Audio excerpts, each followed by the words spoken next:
Sur le groupe pétanque sur Facebook, c'est 113 000 abonnés.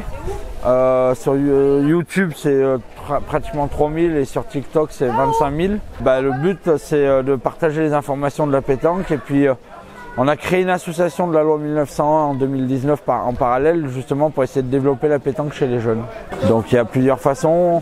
On achète du matériel pour les écoles de pétanque. On a créé des compétitions, dont celle-ci à Romans-sur-Isère, avec les organisateurs nationaux et Decathlon en tant que partenariat, et du coup on a créé des nationaux et on a fait un petit circuit qui s'appelle Aura GP Decathlon avec notre propre finale. Alors l'idée m'est venue à l'origine, en fait j'étais licencié au club d'Anneyron dans le nord de la Drôme, et tous les week-ends à l'époque on cherchait un petit peu comment jouer à la pétanque, donc on s'est dit je vais créer ce petit groupe, et puis au début il n'y avait que les gens du club, et puis on mettait les affiches des concours, tout ça.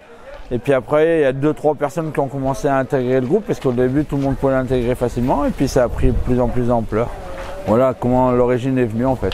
Et voilà, on rappelle, vous êtes 100% bénévole. Ah oui, nous tout ce qu'on fait, on vient se filmer les manifestations, c'est gratuit. La seule chose qu'on demande, c'est l'hébergement et puis voilà, les petits à côté. Et derrière, tout le matériel qu'on vend, les bénéfices justement, s'en sert. Chaque année, on achète 900 € de matériel qu'on offre à 6 écoles différentes dans la France. Donc tout le monde y a le droit, il y a un dossier à remplir, il suffit de nous demander le dossier à groupe-pétanque@hotmail.com. On envoie le dossier et après tous les ans on prend 6 écoles différentes. Alors moi je vais être très honnête, mon projet à moi, j'arrête en fin d'année. Donc l'objectif c'est de reconstruire un nouveau bureau pour qu'il y ait une suite, parce que voilà, je voudrais pas que le groupe pétanque, l'association meure.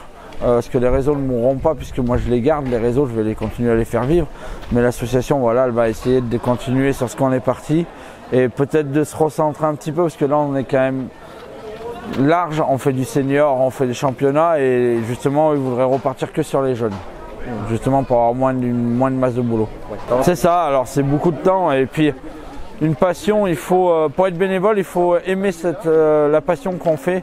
Parce que le bénévolat c'est quelque chose de très dur, c'est souvent décrié parce que voilà, on le sait tous, quand on est bénévole on a moins d'argent qu'un professionnel, donc du coup on n'a pas les mêmes qualités de travail, et souvent on se prend des réflexions, donc il faut être solide, et j'ai la chance d'avoir une équipe formidable derrière moi qui m'accompagne tout au long de l'année, et justement c'est pour ça qu'on rigole, on fait des moments de détente entre nous, et voilà, des fois ça plaît, des fois ça plaît pas, mais ça doit plaire puisqu'on est à 113 000 abonnés, quasiment 112 000 et quelques, et on nous appelle tous les week-ends. Alors